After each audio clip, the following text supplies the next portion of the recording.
Thank you very much. Introduce all of our esteemed panelists this morning, and then each panelist will go in order and deliver her paper, and then afterwards we will have a brief Q&A session.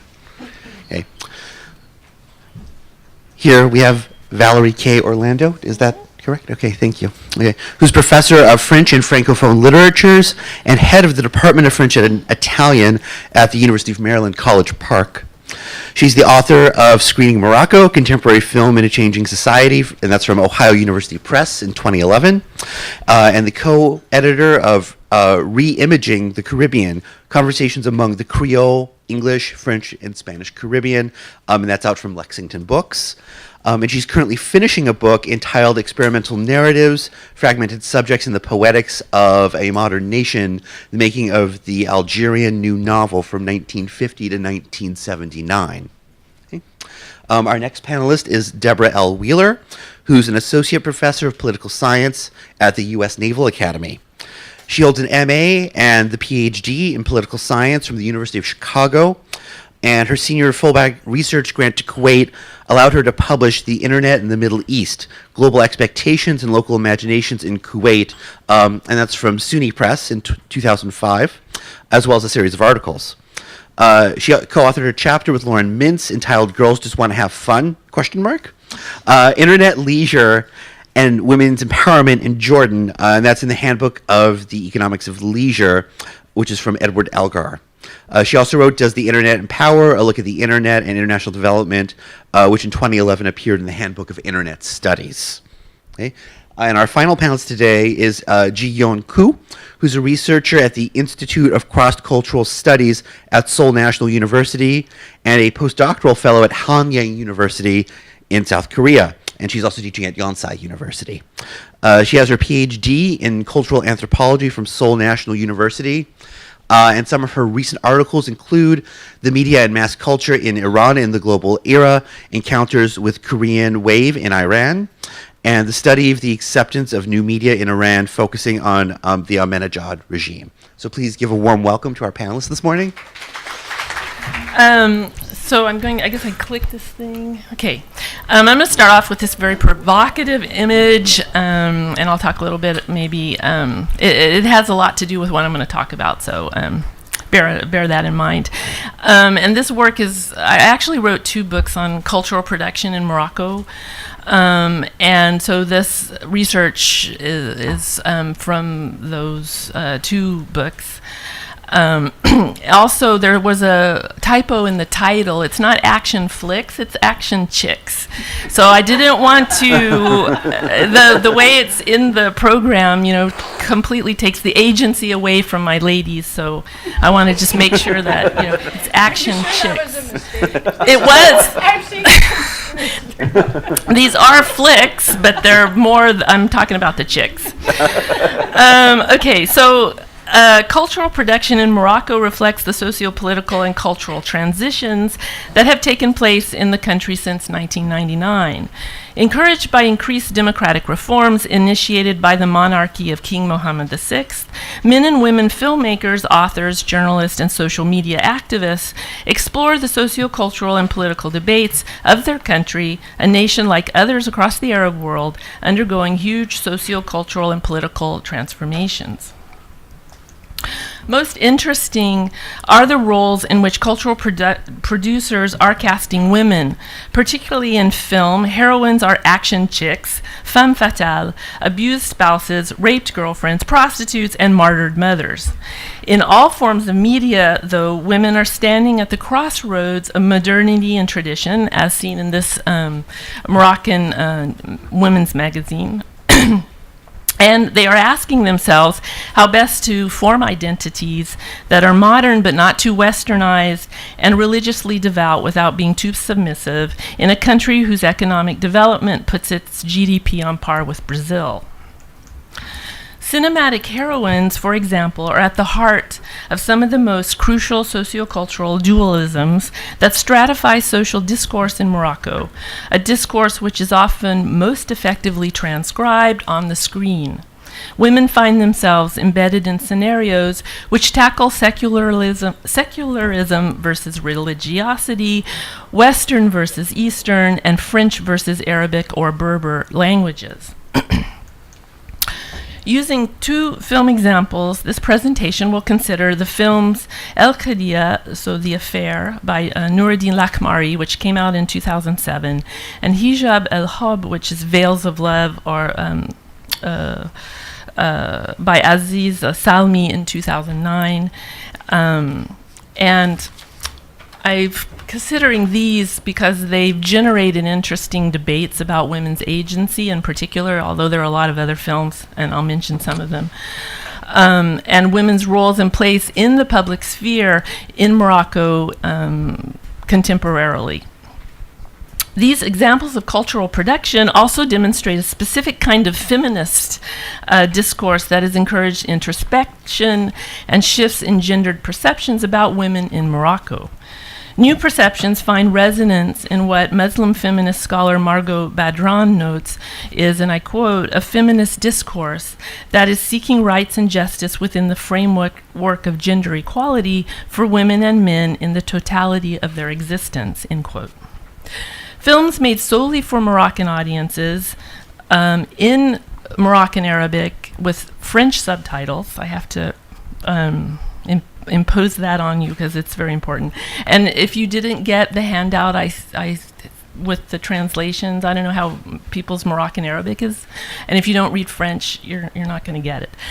So please make sure you have the translations. These films are made solely for Moroccan audiences and rarely screened abroad. They cast women at the heart of the raging culture wars currently taking place in the country. Recently, these wars have been increasingly vitriol, ranging this past summer, 2015, from two young women being put on trial for having worn skirts deemed too short by authorities in the souks of Engen, which is a village south of Agadir, to the imprisonment of two gay men for having kissed in public, and to the lynching of a transvestite by a crowd in Fez. These incidents led to massive protests championing civil rights and the right to freedom of expression, thus making telling Morocco's story in the contemporary sociocultural arena more and more complex, nuanced, and precarious. As one journalist once told me, for every step forward, there is always a step backwards a journalist, author, or social activist must take as he or she seeks to tackle pressing social questions, particularly those associated with rights to civil liberties. As in most developing countries, film in particular offers a barometer of sociocultural change and a way to document social issues and the schizophrenia of a nation on the fast track of globalization. Most interesting are the roles in which male and female filmmakers cast women on the screen.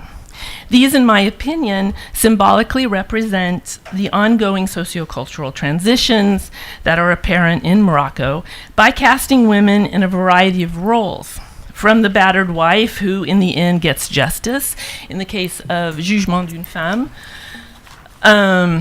to poor Berber women living in a remote village who must eke out a living through prostitution, and that's the film by Nargis Najjar, Les Yeux Secs, in French, and to young rich girls who sleep around, smoke marijuana, and live lives on the edge in Casablanca, seemingly enjoying all the freedom Western women have. So that's the Marrakchi film.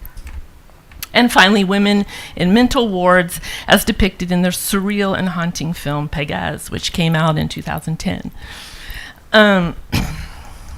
Not to mention either this film by Nabil Ayouch, which is given, interestingly, the title Much Love in English, and it came out in 2015, and it depicts the life of Moroccan prostitutes and the police corruption that co-opts them. To date, this is the first film in 10 years to have succumbed to calls for censure by the Islamic Conservative Party, which is known in French as the Parti de la Justice et du Développement. So it's PJD in English, Party for Justice and Development. Despite the recent censure of Ayouch's film, though, thus somewhat setting back progress on highlighting women's issues in film. There have been several thematic productions made in the last decade that offer strong feminist roles for their leading ladies, and these weren't censored, which is very strange because I find them much more provocative than the Ayush film. These films have been widely shown either in theaters or on television. Among the strong yet sometimes conflicted character portrayals are crime-solving, gun-slinging Nikita types portrayed in films such as Noureddin Lakmori's El Khadija. So for the sake of brevity, unfortunately, I could only limit my talk to 2 films, but if you read my book, I have a whole chapter on the identity of women as portrayed in a lot of different films. And so I'm going to concentrate on these films because both of them, I feel, reflect this sort of positive socio-political and cultural winds of change that have been blowing in women's favor in Morocco, despite the recent summer 2015 setbacks, which we witnessed earlier.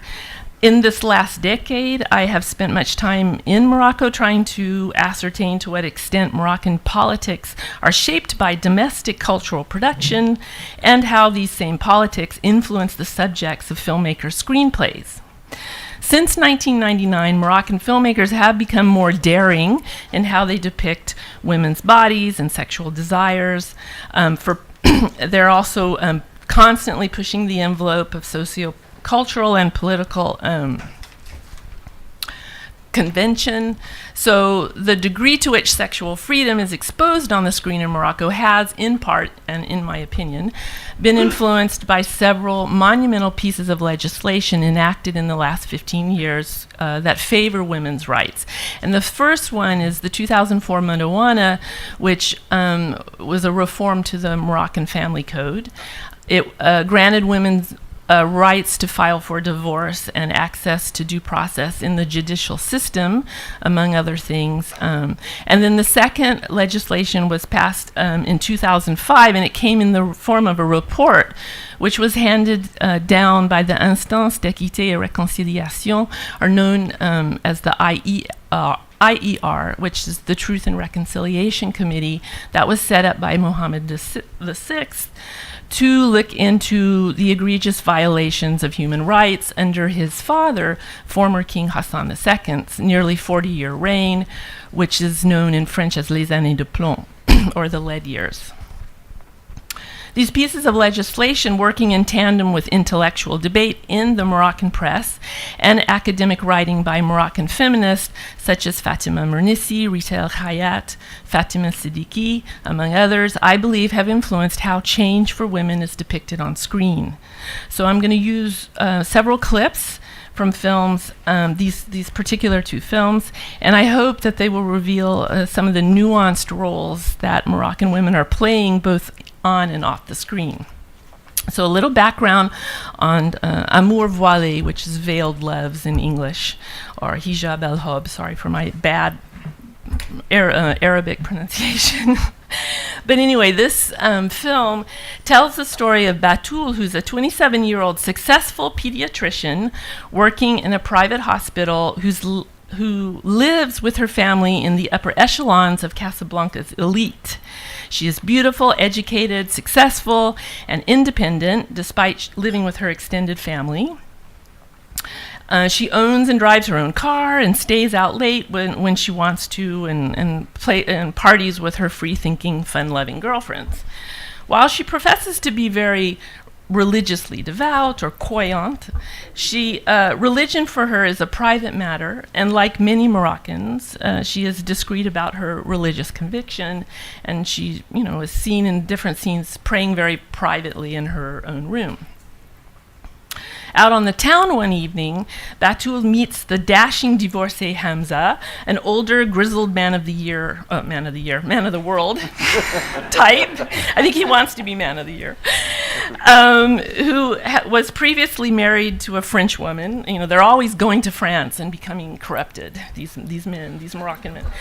And then he lives abroad, and then in France for many years, and then he comes back to Morocco to take care of his ailing mother with his young daughter that he had with this former French wife. He is secular in his convictions, loves women, but does not want to make any further lasting commitments. His desire for Batul is very carnal. Batul, on the other hand, is still a virgin who is conflicted and caught in the middle between her own desire to be a free, independent woman, embracing all facets of her sexuality, and the taboos of traditional Moroccan culture, which includes no sex before marriage. Although he professes to be infatuated with Batul, Hamza refuses to discuss marriage. It really reads like a soap opera, sorry, but I have to give you the background. She gives him an ultimatum, telling him that he can think about not having her during Ramadan. If, in 1 month, he still wants to see her, then he must propose. During Ramadan, out of respect for her family and the traditions associated with the holiday, Batul decides to wear the veil, or the hijab, which presents further conflicts in her relationship with Hamza, who's seen her without the veil all this time, and thinks that she's modern, quote unquote. Filmmaker Aziz Salma insisted that his film is not about the contentious views that often surround wearing or not wearing the hijab, and more about women who desire to live independently and who, at a certain age, wrestle with the misconceived notion that the veil will help them get a husband. This assumption is discussed between Batul and her friends in several scenes. Although all independent women, 2 are lesbians, 1 is divorced and raising 2 children on her own, they are all worried that not veiling will make them seem loose and wild to men. When the film was released, it sparked heated debates on blogs and the internet for months about the value of veiling to impede sin. These internet exchanges were primarily written by young people, both men and women, veiled and unveiled, religious and secular. Unlike the 2015 film Much Love, which was censored, actually banned from being shown in Morocco, the 2009 film Veils of Love was given a pass despite protests from the conservative Islamic party, the PJD. And at the time, the party calls for censors fell on deaf ears. So they did not censor it. They just went ahead and showed it all over. It was widely distributed in Morocco and had some of the highest ticket sales. Salmi's film was endorsed by the CCM, which is the Centre Cinématographique Marocain, or the National Film Institute of Morocco, and not taken out of theaters. So in the following scenes, I think you will realize why the film was so contested and provoked conservatives' ire. In the first, Batul tantalizes Hamza while wearing the hijab, and in the second clip, which we'll show right after, you can see it's a very provocative clip. And if you hear very faintly in the background, you will hear the call to prayer, which even was more sort of incited a certain controversy over how unrespectful it was for certain people who are traditionalist. So I'm going to just have him play the 2 clips. And again, you need to, if you don't speak French, I'm sorry, the subtitles are in French. And if you don't know, if your Moroccan Arabic isn't up to speed, you might miss it. So can you play the first one and then the second right after? Thanks.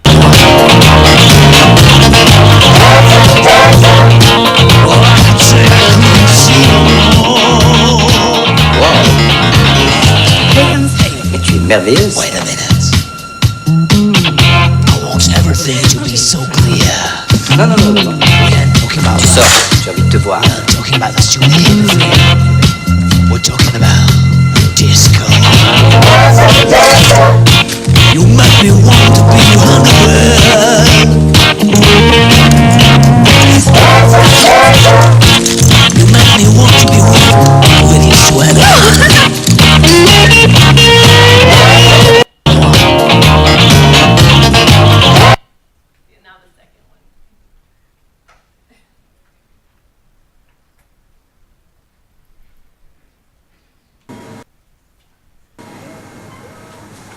Kitty هو اللي كنت فرطتي فيه. Arrête de dire n'importe quoi. Moi, je t'aime.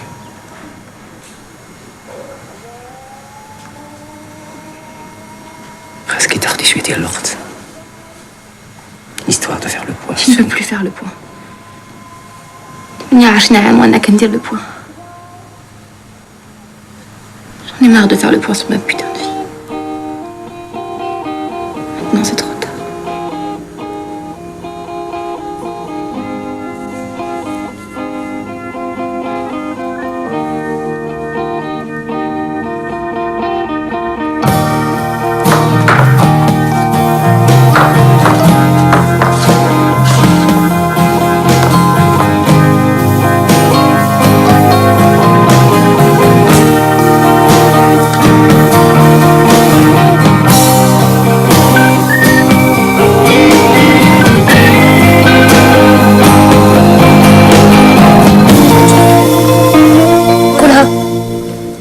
شنو تنقول لك؟ Que je suis conne. حمارة. مكلخة. Pourquoi pas une salope? Tout de suite les grands mots. مش عارف شنو هي المعصية. واخا يسمح لي ربي أنا عمرني ما نسمح لراسي. تدستي ربي على أدبي.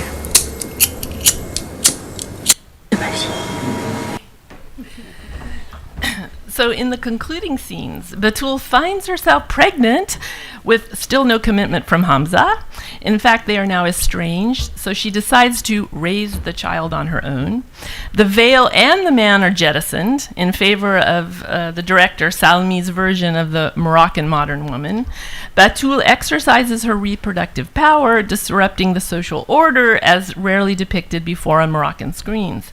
A few years earlier, the very notion of raising a child out of wedlock would have been taboo and unthinkable. Now, turning quickly, because I see I've hardly have any time left, I want to talk a little bit about El Qadiyah, which came out in 2007. Directed, and Lakmari was asked to direct this crime. It's a crime series drama, so there were a lot of different episodes, and it aired during Ramadan in 2007. The series was influenced by American TV crime dramas such as CSI, Bones, Cold Case. You get the idea. Its hard-boiled plots, although simplistic, violent, and extremely graphic, touched upon a host of social messages in addition to the overarching one which states that women can be tough police officers and have a place in the fast-paced modernity that characterizes the Morocco of this millennium. So Inspector Hajami is sent to investigate a young woman's murder in the remote village mountain region of Ain Leuf in the Atlas Mountains. She is the quintessential action chick, now recognizable by all contemporary audiences the world over.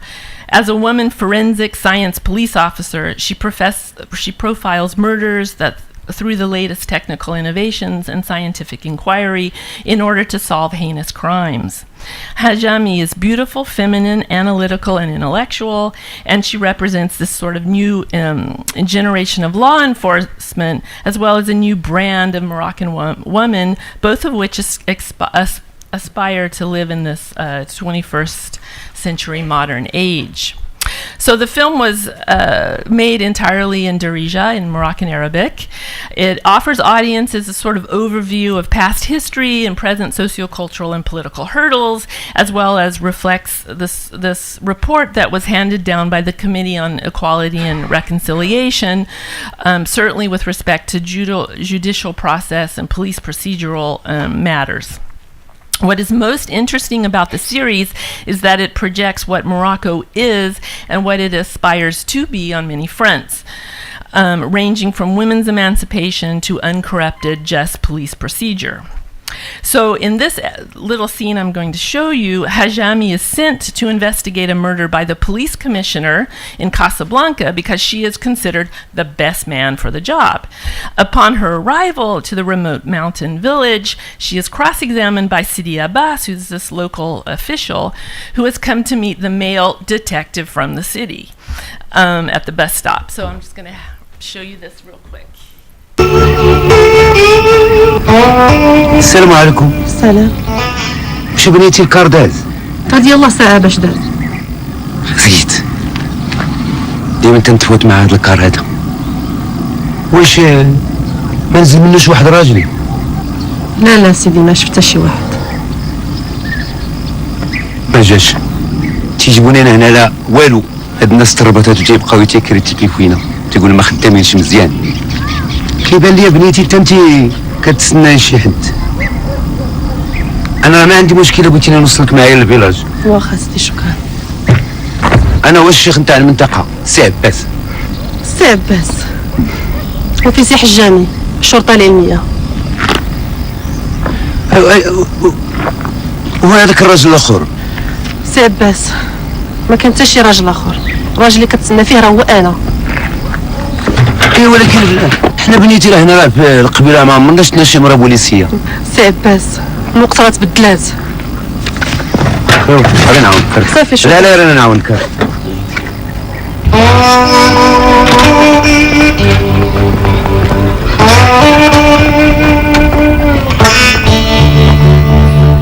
So in conclusion, and I'm sorry I went a little bit over, but I would like to note that despite the popularity of these two films and their depictions of heroines such as Batul and Hajami professing strong feminine roles, it remains to be seen how much they will continue to influence mainstream society in the future, most certainly in light of the setbacks we've had recently this summer.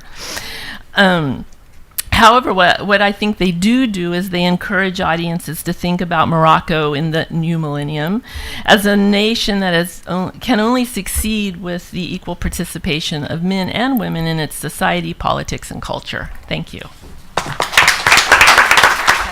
Sorry. Okay. All right. Changing representations, changing roles for women, and then I'm going to ask the hard question, the one we're all here asking ourselves. To what degree can we attribute these changes to social media and new media use? And if I give you the bottom line up front, as I've been trained to do, what I would encourage all of us is to think small. Encourage us to think small, because it's often in these small details that we find the most meaningful evidence of change. Okay, and that sounds pretty controversial as a political scientist, because really what we've been trained to do is to observe big changes, and when they're not there, to assume there's nothing really significant to talk about. And I would like to argue today that that's why most political scientists get things wrong and are surprised. Okay. I know, I'm a revolutionary. Before we really dive in, I would just like to thank our hosts. I think all of you who enjoyed that nice meal last night are feeling that same sort of glow of very, very warm hospitality. And I have new friends in the room, so thank you for your new friendship. And there's a lot of colleagues I've known for a long time that are also here. The title of my talk has changed a little bit, because when I first put the paper together, it was to be talking about women working around the state. And when I say the state, I don't mean it in the sort of typical political science way. I mean any kind of power arrangement. And in most cases, when I'm talking about women's lives in the Middle East, I'm thinking of patriarchy. And its many manifestations, from the institutions of government all the way down to the household. So my argument today is that women in the region are leveraging new and social media to work around patriarchy every place that it touches their lives. And the way in which I'm trying to capture that is through the comment, "You've come a long way, baby." Okay? If you can show me the next slide. You see, there's the real title. All right, next slide. Now this is a many-layered image. All right, it was the starting point for me as I tried to put together this very, very difficult to write paper. What to leave in and what to leave out, when to start the conversation and when to end it, what to attribute to new media and what to look for different explanations. So all of those things were games that I was playing with this particular approach. And for me, it was this particular image that I remembered from my childhood about ways in which Philip Morris Company was trying to redefine and to recreate an image of women empowered. And I use this image because I really want to caution all of us, number one, to think about context. When it comes to women's empowerment, you really can't study that without looking at the sort of power constraints within an individual's life. And to kind of make this personal, I would like every person in this room to think about the ways in which they've been empowered as women, those things that have really helped us, For the men in the room, in what ways have you throughout your life helped women to reach their full potential? And then secondly, each of us, I think, has our own internal narrative about the ways in which access to social media, new media, have transformed our lives. Okay, so the context matters, and all of us are playing in our own games, but also in a collective game, as the world is fundamentally altered by technological developments and also representational politics. Interestingly, about a week ago, I was driving home and I was hearing a news story about this particular ad campaign. So it's still a part of the narrative. So many years later, we're talking 60s and 70s, this image, 19 that is not. Ms. Magazine wouldn't run any of these ads. And for those of you that don't know, Ms. Magazine was sort of the quintessential feminist read for women in the 60s and 70s. And the reason they wouldn't run the ad is because of the word baby. They found it limiting, not the representation that they wanted. And what they asked Philip Morris to do was to change the word baby to Ms. And they said that if they would change the word to Ms., then they would be happy to start to show the ad. So what does this have to do with the Arab world? You might be wondering.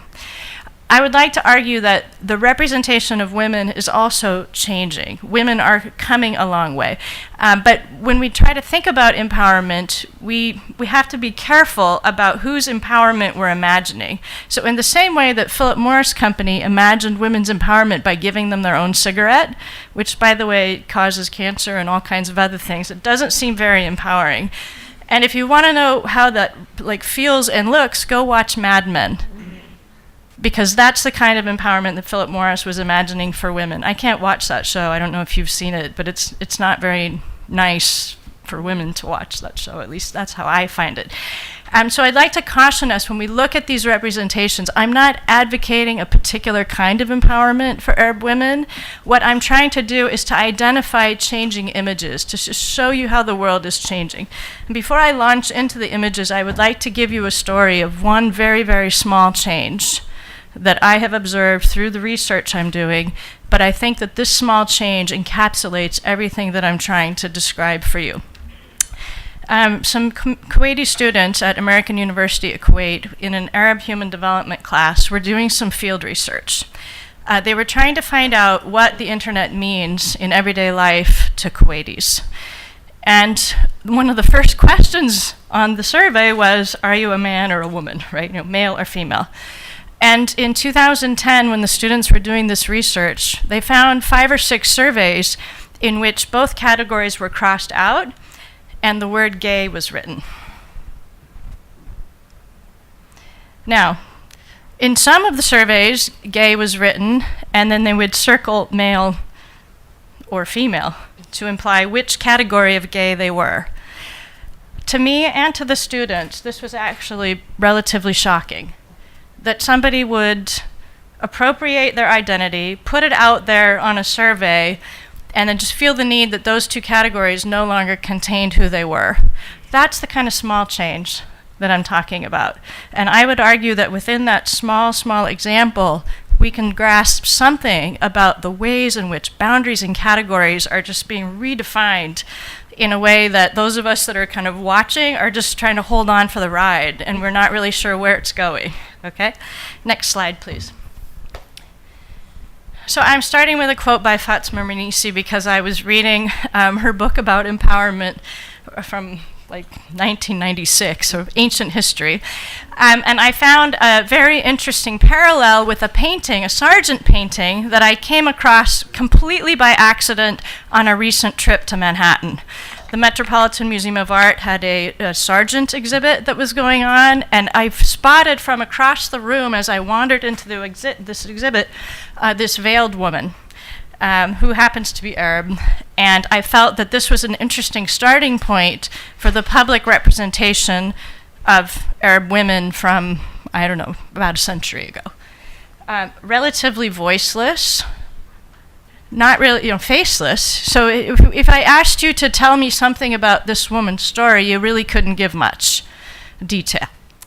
And it fits with the quote from Renisi about how, in the sort of traditional, typical definition of how women should conduct themselves in public, that this particular image pretty much captures it. Next slide. And then I want to ask you if this is more the new norm.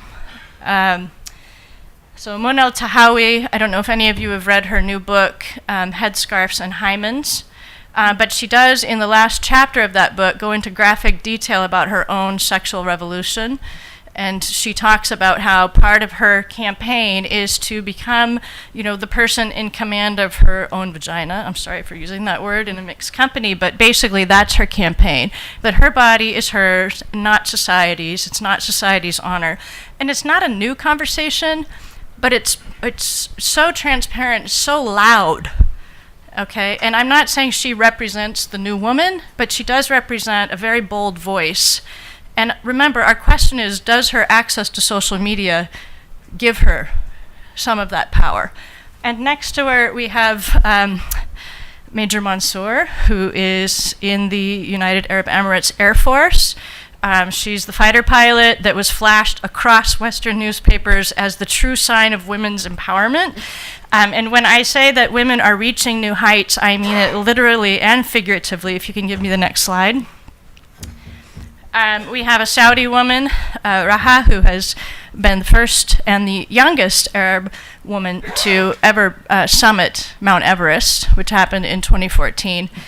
She said in interviews that it was more difficult for her to get her parents to agree to let her to do the climb than to actually climb the mountain. And I find a good metaphor there. And of course, we have our Nobel Peace Prize winner. I think all of these women are breaking boundaries, okay, and redefining the possibility. It's the same kind of spirit that I felt was embodied by our President Obama taking the chair in the Oval Office. Okay, at least making it possible that race might not matter in the same way that it has in the past of American history. Next slide.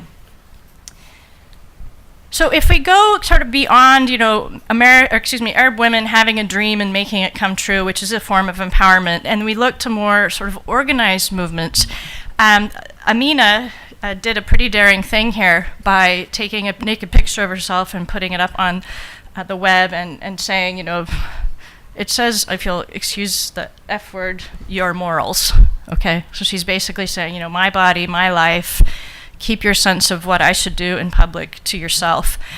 She spent 3 months in prison in Tunisia for this move. Actually, it wasn't for this move, it was for desecrating a wall in a cemetery. She painted that message on the walls of a cemetery, which is depicted here, and she was arrested for that. While she was arrested, she was the sort of subject of what was called a global topless jihad that the Fremen movement enacted in her honor all across the world, protesting topless with, free Amina on their chest globally. Next slide. You don't have to be that bold or that extreme in your resistance to help to carve out new places for women. Perhaps you've heard of the Uprising of Women in the Arab World Facebook page. One of the reasons I like this particular movement is it shows that this is not a situation in which men are absent from the conversation. In most cases of women's empowerment in the Arab world, you find that there is a community of men that are helping and supporting a woman who's trying to sort of break out of social mores and boundaries. And so definitely men are half the conversation. Next slide. Now, I'm a political scientist, and we like numbers if we can have them. So lest you think that I haven't done my homework in terms of what my discipline would want me to do, I tried to create some aggregates of how we might measure women's empowerment or how women's empowerment is measured. And I'd like to argue that these numbers are interesting, but they don't really tell us much. So based on these numbers, you can understand that, in terms of the labor force and women's participation in it, it's Qatar, Kuwait, and Bahrain that seem to do the best. I'm not sure what that tells you. I guess if you're a woman trying to find a job in the Gulf, you should try those 3 countries first. I mean, I'm being a little bit facetious. I mean, I do think it's interesting that in Kuwait, the labor force is 44% female. And it has been all the way back since 2000. That's relatively impressive for the Kuwaitis. Life expectancy, if you're a lady, you kind of want to live in Lebanon, so you can be 82, which is regionally significant. Parliamentary seats, Iraq or Tunisia. Those are your 2 best bets if you're a female politician and you would I know, so the Iraq's not happening, is that what you're saying? So you would rather not be in parliament and not have to be in Iraq. Anyway, but who would have thought that Iraq, I mean, it gets so much bad press, but in terms of this conversation, they're doing a great job in terms of empowering women politically. Internet access, again, it's the Gulf that's going to be your best bet. Qatar, Bahrain, UAE. So if we're talking about access to social media, this has been a real question in the region. How do we know who has access? You can't attribute an effect to something if it's not present. And something I've been arguing since the 90s when I was doing research on this topic, we do not have a really good way to measure who has access to the technology. There's all kinds of public access points. Somebody yesterday talked about literacy as a problem. Computer literacy, of course, if we're talking about digital media, but as you know, people rarely surf alone. Okay? I mean, there's always somebody there who can help if you can't get online. Global gender gap, Kuwait wins. They have the most equality between the genders for the region. Not for the world, they're still 1/15 in the world. Okay. So, what do we make of all this? Well, I told you, look for small things, correct? So I can show you changing images. I can show you new social roles. I can show you people who are writing on a survey that they're gay and proud of it. But really, the only way to understand how these technologies affect everyday life is to go out and ask women who are using the tools. And so I have some narratives just to kind of give you a sense of how women find these tools empowering. So when asked by some students in Kuwait in this survey that I had described about the sort of the gay identity issue, the same surveys yielded the following results.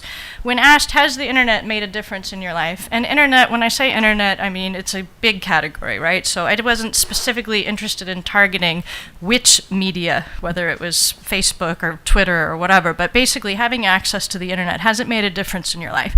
One says, yes and hell yes. I'm more aware of what's going around me. Okay, so awareness. There's some emphasis there, so it's an emphatic statement. The second example, the internet empowers because it's a source for all knowledge. Okay, and remember, Foucault told us that knowledge is power. I'm sure he wasn't the first, but it's the first that comes to mind. So it's an empowerment tool because we get access to knowledge. Another, internet use makes Kuwait less conservative.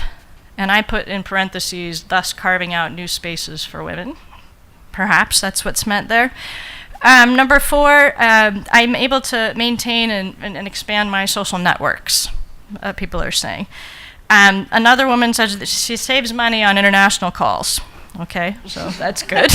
So my point is, these are not revolutionary sweeping changes, but if you add them all up, little bit by little bit, we see a context that is transformed, all right? Somebody says here, yes, internet use is fun, but it makes me fat. Okay, so in the same way that cigarettes aren't good for you, perhaps some empowerment tools have health consequences, all right? And then some of the statements get a little more political. So, it's allowed people to know more about other countries and policies, so we become more involved in government. Okay, that's for the political scientists in the room. So it can have political meanings.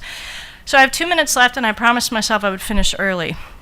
So I'm going to leave the conversation there. Hopefully there's some time for Q&A. Just remember this, the internet matters. It matters mostly in small ways. You add up those small grains of sand and you have a whole beach. And hold on tight, because nobody knows where this is going. Thank you.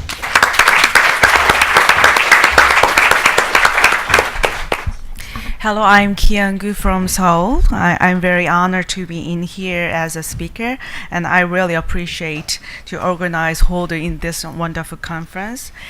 Today, this presentation explores the cultural meaning of the social media in Iran by examining the process by which the media has become a field of the political ideology.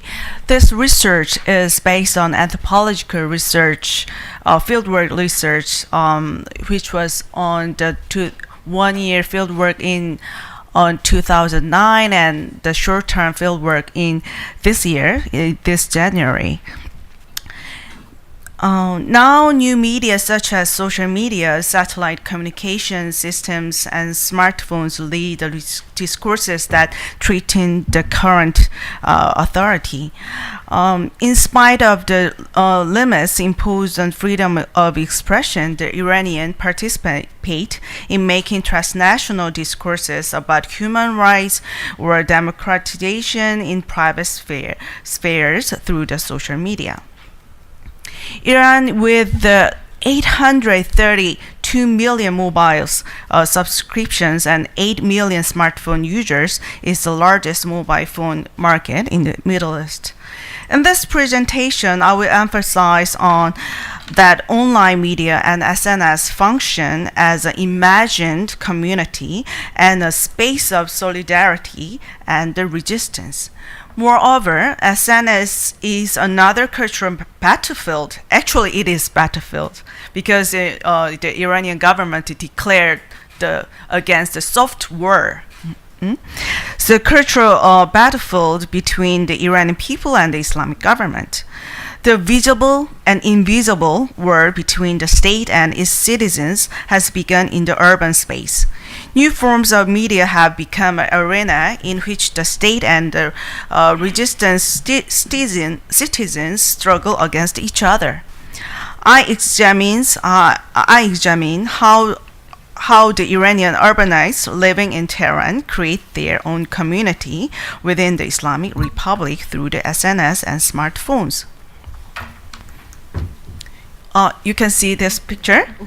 This image satirized an ordinary social gathering in Tehran or in Iran, in big cities in Iran. So you can see everyone is on their phones and iPad and tablets and surfing the internet and mobile messages or SNS.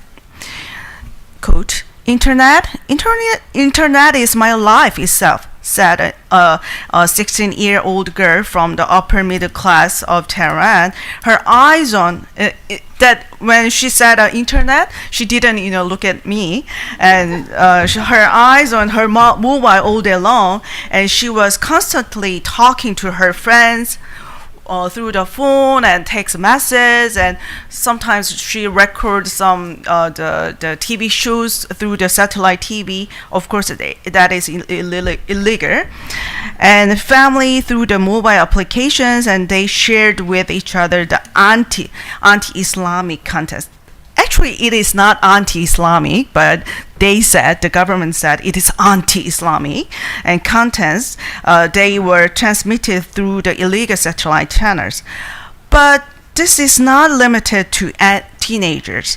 Family entertainment had been, until a few years ago, shows and soap operas shown through the satellite television. But now, every family member in the upper urban classes having Samsung Galaxy tabs and iPhones and iPads, etc., the television is left on in the background, but each member of the family is busy in their own world.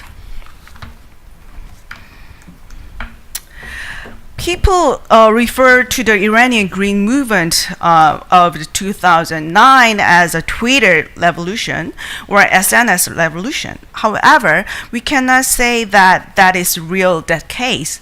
The reason is that until then, the level of smartphone penetration in Iran was very low, and that time the few of them were in Facebook. So it was through the SNS activity of the Iranian diaspora that the world was informed about the Iranian Green Movement. Nonetheless, as we can see in this poster, the internet and SNS was one of the most important channels of distribution of Iranian social and democratization movements. In fact, the poster on the right was actually the profile picture used by the supporters of democratization through the 2009 Green Movement.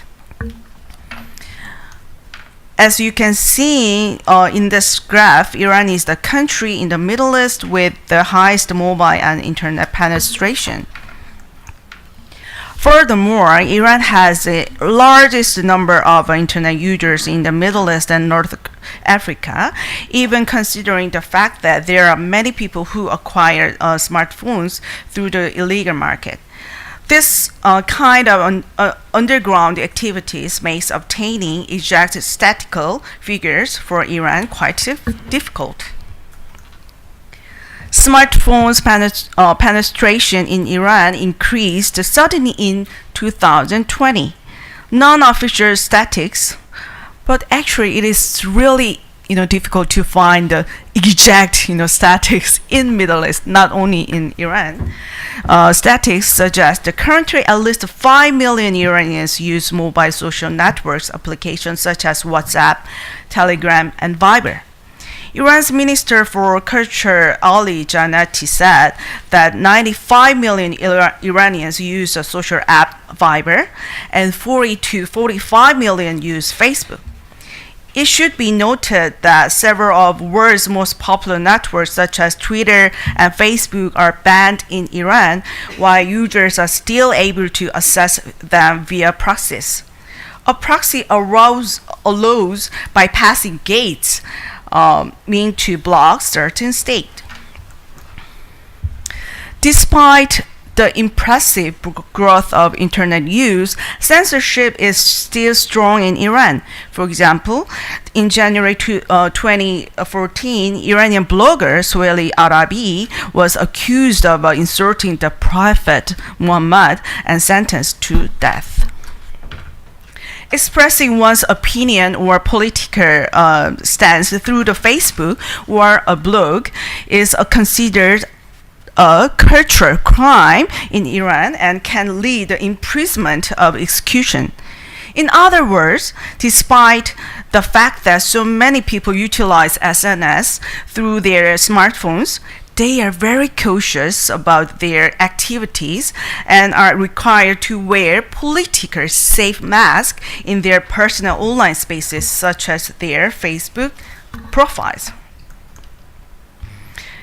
You can see in the Iran, you can see in this line, if you put the CNN or Facebook, you can bumped. It can be popped.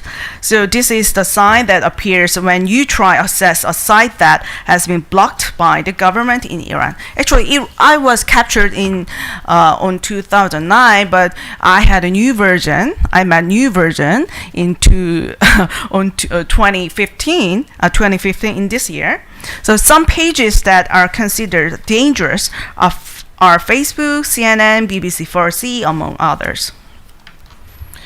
For this reason, while the initial smartphone and broadband users use mostly Facebook and Twitter, nowadays there is an increasing tendency for people to hide in more private spaces of mobile messaging application. Non-official statistics suggest that currently at least 5 million Iranians use mobile messaging applications such as WhatsApp, Telegram, and Viber.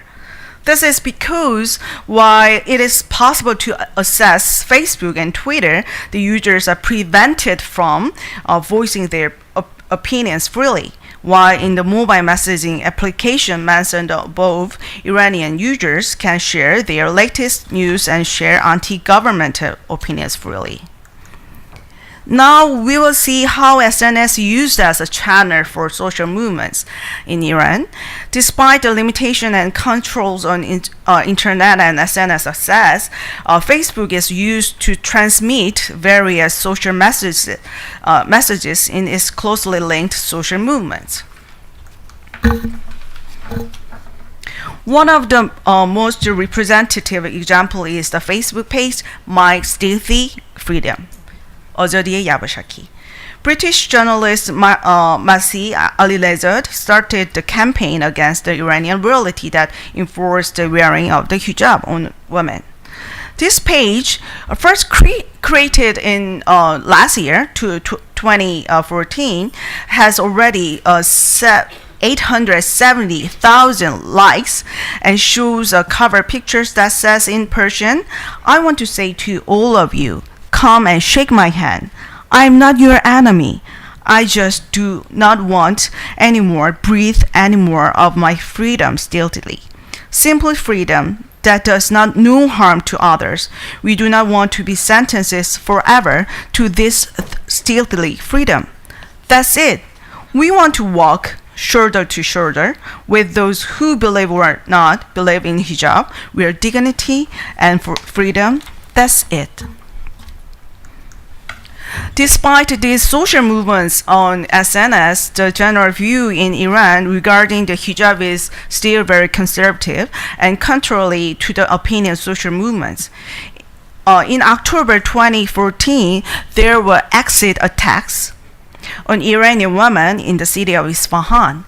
The main targets of these attacks were women whose hijab was considered too loose or inappropriate, which shows that issue of hijab is still conservative in Iran, and it can be used to accuse Iranian women as criminals. Thus, it is an issue that extends beyond boundaries of online platforms.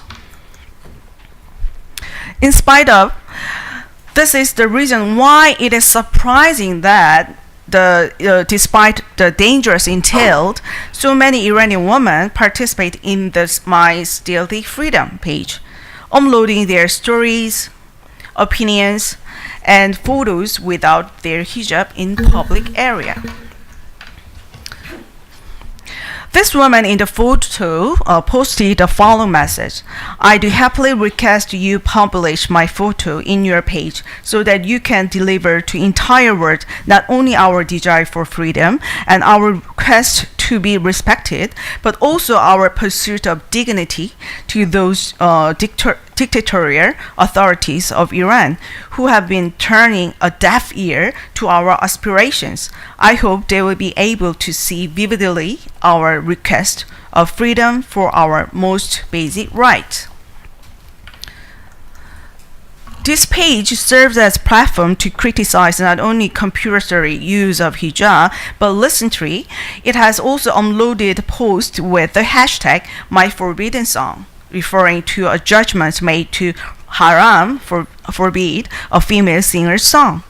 There are other similar movements, such as those one on the Twitter page above that condemns the restriction of female entry to sports events.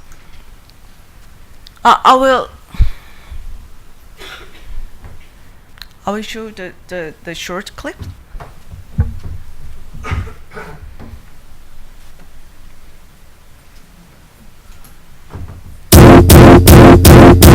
Might seem crazy what I'm saying. Since now she's here, you can take a break. I'm a hot air balloon that could go to space. With the air, like I don't care, baby. What do you think about this video? Is it provocative? This clip shows an Iranian version of Pharrell Williams' Happy, where the Iranian youth are dancing to the music. This video was censored exactly 6 hours later. It was uploaded on YouTube, and the 7 people who involved in making and uploading the clips were accused of harming public morality and purity, and were sentenced to flogging and 3 years of probation. After that, the arrest prompted a Twitter campaign for them release them with the hashtag #FreeHappyIranians. As these kinds of activities are criminalized, many Iranians are uploading happy photos. You can see that. We are happy, hashtag free happy Iranians. So photos as stands against the restriction imposed upon them. There are other Facebook pages that help in development of Iranian civil society, such as page shown this slide. And there are also pages dealing with the human rights issues in Iran. I don't want to say the Korean movement, but SNS is also influencing Iranian people's mass media culture. In the past, actually, yesterday, the Professor Kim explained about, the Korean wave in Iran. But now it is moved on. It changed a little bit. In the past, the Korean wave in Iran consisted mostly of returns of Korean soap dramas. But nowadays, within the advancement of SNS, people are creating fan pages, fan clubs on Facebook or Instagram. And Iranians are also receiving news exactly after about Korean celebrities almost instantly through the SNS. So you can see some slide of the Korean waves. And at the core of SNS, use the standard tech-savvy Iranian youth. So Iranian electronic stores are reconstructed around smartphones and tablets. And you can see the app push-up, but it is not a real one. Although there are no official Apple stores around the city, but anyone, if you have money, anyone can buy an iPhone and iPad. And there are also markets for Chinese alternatives. So far, we have seen how development of new media in Iran centered around SNS, the effects of this on society.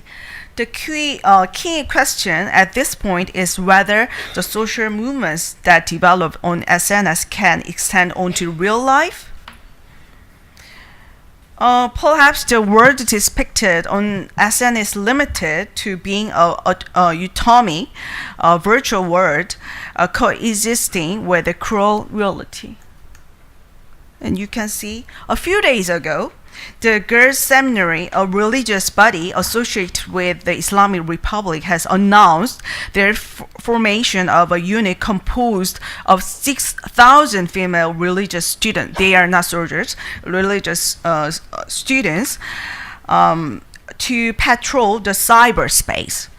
This unit is tasked with reinforcing people's religious beliefs and restoring compliance with the religious doctrine.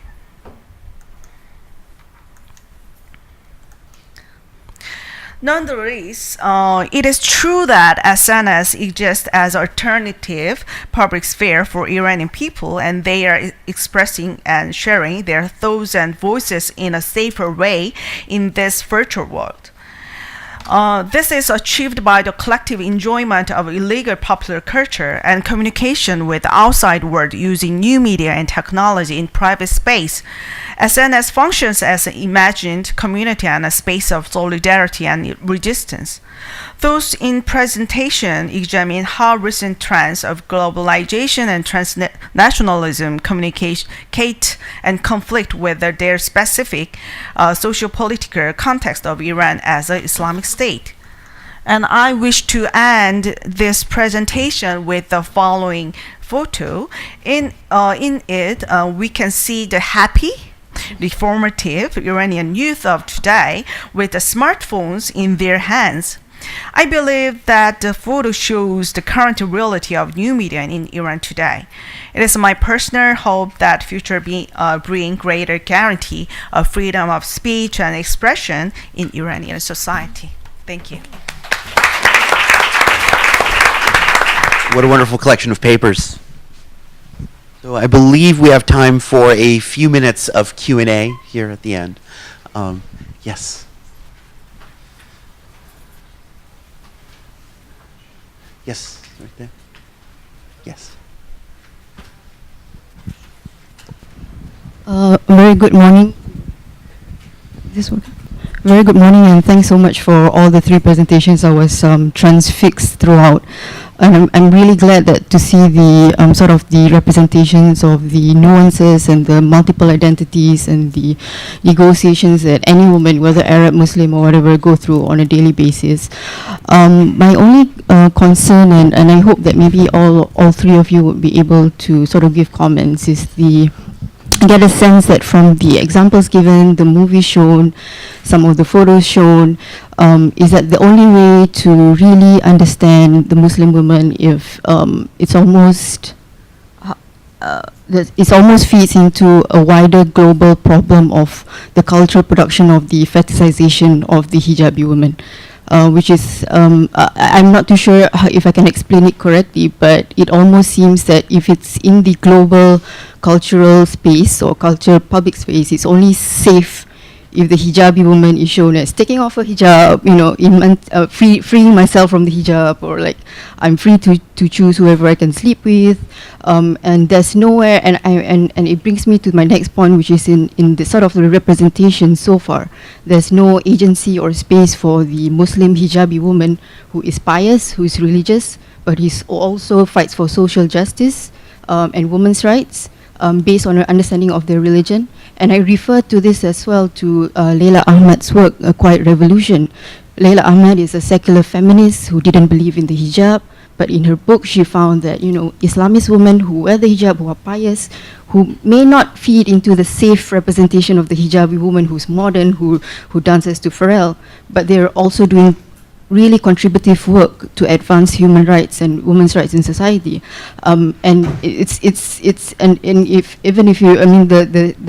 the portrayal of Mona El-Tahawi as the epitome of the modern empowered woman, I think it's almost even problematic amongst Islamist women in these days, so because of these new waves of Muslim women who are fighting for rights within the tradition, within religion, or within certain framework of faith. So I thought that if I can just ask your sort of comments or views on that. I think, yeah, sure, that's okay. Okay. Oh, okay. Okay, yeah, let's in the same venue. Well, thank you so much for, is this working? For very provocative presentations and equally provocative imagery we have seen today. And just building on what the young lady was saying here, I think that for a long time, and you can feel free, of course, to agree or disagree with me, the scholarship on feminism and what it means to be a feminist has been arrested in some kind of dichotomy, which really kind of demarcates two somehow separate worlds. The world of women who are empowered through embracing their full sexual freedom and, as we have seen in some of the imagery and so on, and denouncing basically tradition and religion in every way, shape, and form, which has been equated with a lot of the literature and scholarship and media as the symbol of quote-unquote liberation and freedom and independence. And on the other side of the world, because these seem to be like two demarcated worlds, on the other side of the world there's the woman who embraces tradition and religion, is more conservative, but then she is, in the words of Fatima Mernissi, as we have seen in the court, she's someone who does not challenge law and order, and she just sees her role as the obedience of the husband and so on.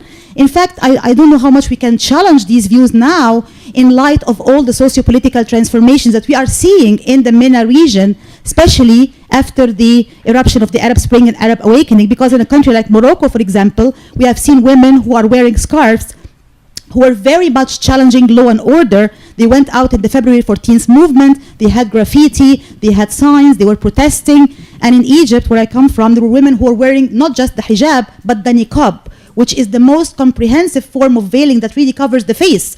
And they were going out protesting, facing the police forces, and even being arrested and harassed for their political activism. So I wonder how much we can really kind of challenge or shake these kinds of demarcated dichotomies and see the crossovers between these two seemingly separated worlds, because there's a lot of intersection and a lot of overlap. So that's something I would like you all, the three of you, if possible, to comment on. And finally, I want to make a remark that women who really push the envelope too much, to the extent of, someone like Mona El-Tahawi, saying that women have to be disobedient and immoral and go and break all the boundaries. And hey, I'm going to talk to you about my sexual experience. Or women who are like Amina in Tunisia, posing naked, or Alia al-Mahdi in Egypt for that matter, who posed naked on the internet, right? They actually do more harm than good. Why is that the case? Because they give a reason for those who are more rigid and more fanatical in their religious views to say, hey, guess what? You know, this is exactly what we're going to get if we allow a greater margin of freedom. So they create a counter effect, which I don't think helps women's issues, and I think it does more harm than good. Thank you.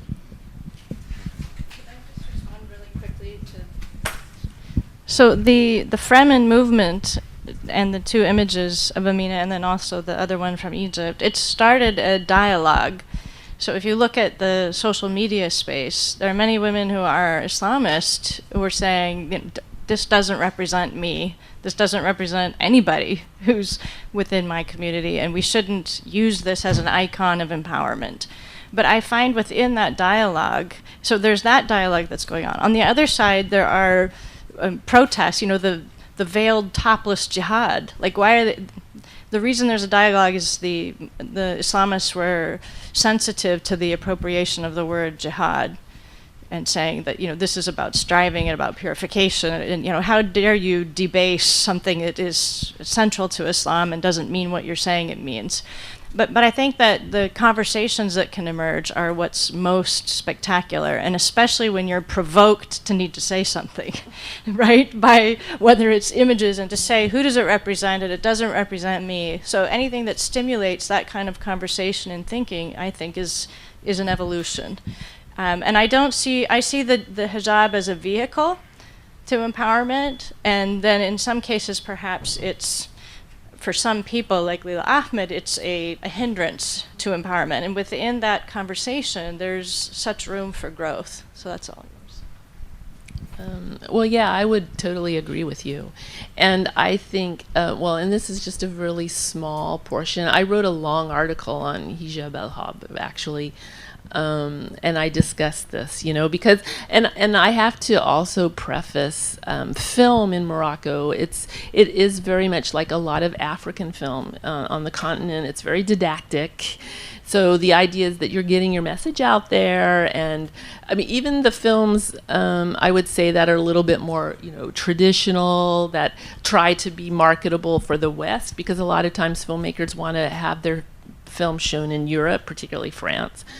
So they kind of tend to give these orientalized images, you know, because that's what they think Western audiences want to see. This particular film was not I mean, most of the films I try to work on are not shown abroad, so they're made for their local populations. And I think that it is, I mean, what you say is so true, but in the media of the didactic film, which is what these filmmakers are doing, there really is no room for subtlety. You know, they're either in your face or they're not going to do it, kind of thing. And then it's also I think, like she said, you know, it's the discourse that comes after it that is the most interesting for me. But there's definitely some growth for nuance, certainly on Moroccan screens, I think. Did you want to say something? Thank you for your comments. I really, you know, respect wearing hijab when you choose by your own, you know, thinking and decision. But I'm criticizing about, and this woman who participated in this SNS, you know, social movement, they criticize about mandatory wearing hijab.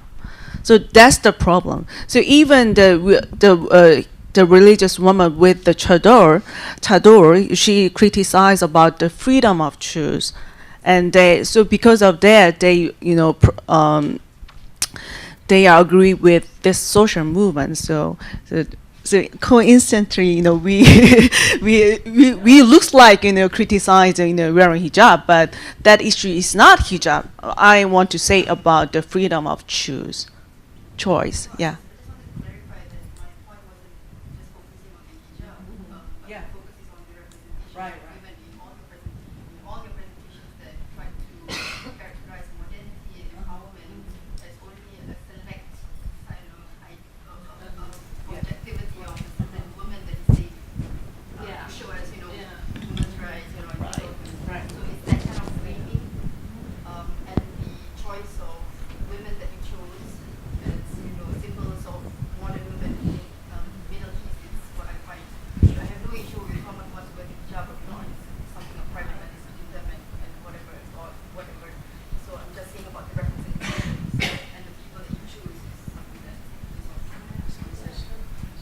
Does this work?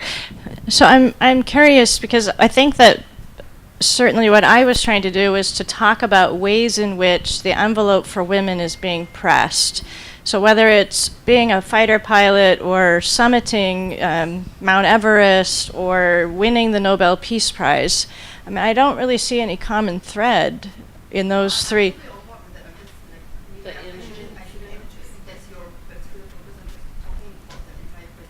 Yeah. So if you, so you're saying if you took the panel as a whole.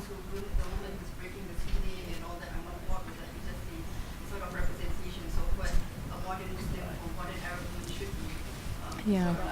Yeah, and I think, this idea of modernity, and I think women, I mean, we can look back at, I try to make when I, in my book, talk about just the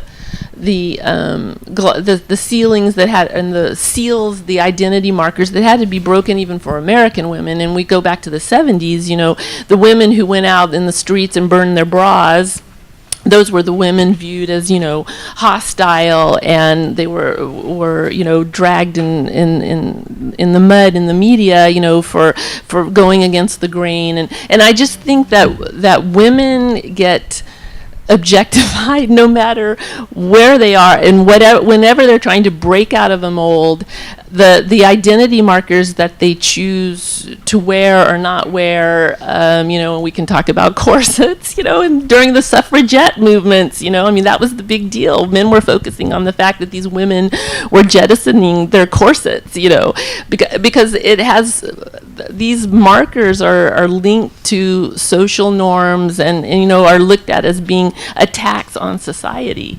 And so, and women just get caught up in that.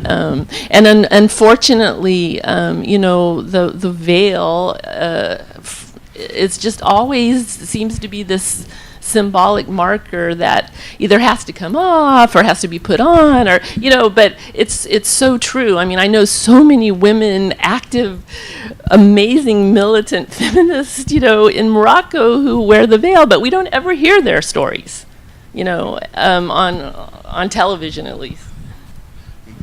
Yes.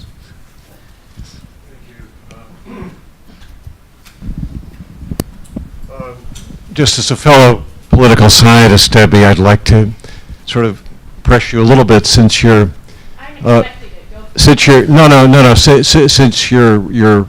working with Kuwait and in Kuwait, if you could flesh out a little bit, not so much the single case of the aviator, but in Kuwait itself, there was a statistic about a lot of percentage women employed. Could you compare the women employment, what they're doing, with the men's employment, and starting out with the fact that I believe there are many more women going to university in Kuwait and neighboring countries than men, and what this might mean in terms of the overall picture of women's empowerment. I was sitting with a colleague in 1996, and we were talking about women's voting rights in Kuwait, and would it ever happen? And he said, I hope not, because women don't need any more power. So he was Kuwaiti and important. A second conversation with the U.S. Ambassador Ryan Crocker when I first arrived to Kuwait in '96 to do my Fulbright on women's changing roles within society, and did the internet have anything to do with it? This was in 1996. I was happy some people had internet at that point in time, many more than I expected. Anyway, Ryan Crocker said, I can promise you that in my lifetime, Kuwaiti women will not get the vote. And a year ago, when I did have the opportunity to see him, I reminded him of this conversation, and he pretended like he didn't know me and walked away. But to your point more directly, Kuwait has been a society that considers itself as a part of its identity to be on the cutting edge, to be a trendsetter. And I think that certainly you can see that in the numbers about women's employment. And it's been something that they have worked for. Ironically, though, the employment numbers were much better than the voting numbers. Right now, there are no women in parliament because they don't have any reserved seats. So you can say, well, that's good, because if you have reserved seats, it doesn't really mean anything about women's empowerment. It's just tokenism. But at the same time, you face the dilemma that if you don't reserve some seats, perhaps they never get a chance to participate in politics. So I think, again, this is a strategy of how much should the government be involved in social engineering or re-engineering. And I think the European Union, especially at corporate board representation, made choices that you'll have 50-50. And that's, of course, sort of the state handing women some opportunities. Or do you just let it evolve? I think, like, if you use Mona El-Tahawi, you would say that she doesn't really need any help in terms of shaking things up, right? And I think what you're saying is perhaps she needs a bridle. Sort of pull her back a bit so that she doesn't do more damage than good for women's processes. So I'm not sure I answered your question. But yes, I think that Kuwait is on the cutting edge, and there's a lot we can learn about the changing dynamic in the Gulf by looking at Kuwait. Yeah, I think we have time for one more question.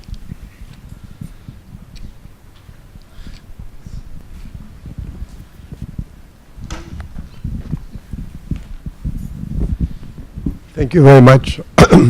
My point is, I'm going to summarize to some comments made. The gender inequality is not confined to Wales or to Muslim countries. It's all over the world. The scream is getting louder and louder, even in the United States of America. Women's right to vote in Switzerland was only granted towards the end of the 19th century. 20th century, I think. And this is a common problem facing the world. It's nothing to do. And I'm up to now astounded and so affected by Tawakkul Karman in Yemen, my native land, where she stood up. She was veiled, and she taught the men a lot of things. They opened their eyes, and this empowered the male to revolt.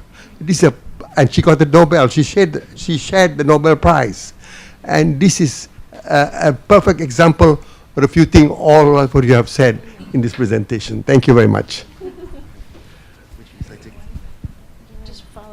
I would like to say, as the mother of 3 sons, that I am always concerned to make sure that the empowerment process is teamwork. So that's. Yeah, and I think you really have a valid point. I mean, we see a backlash against women in America right now that is, I mean, I have not seen it in my lifetime this bad as far as the feminist movement in the United States, and the challenges made to us in the political arena I think are really, really scary right now, and there are some very dismal signs that have been becoming, I think, more egregious as we go on, certainly in this new political arena that we have in the United States, which is becoming very, very conservative and very anti-woman. And so again, getting back to rates of, there are more women in American colleges now than men, and yet, women are still earning less for the, as far as equal pay goes. So I certainly, as a feminist myself, do not limit my views. I'm not trying to, of course, I look at these films and my work, I look as an outsider, and I always try to understand as much as I can about the culture I'm looking at, but it also leads to a lot of questions I have also about just my own enfranchisement in my own country, which I still think women in the United States have a lot to learn from the developments and the discourse that's taking place right now from women, certainly in the Arab world. Should I confess the situation, the woman in Korea? Actually, sometimes in Iran, I feel like, here the condition of, especially the daughter-in-law, is better than in Korea. So yeah, why not? So, but in this presentation, it is really instantly, we had, showing off the, the Muslim female woman's image in our presentation. But actually, I want to show up about, how the civil movement through the SNS in Iran. So I don't want to confess the, current situation anymore. What a shameful, circumstance. So yeah, that's it. Thank you. Let's give a final thanks to our panelists today.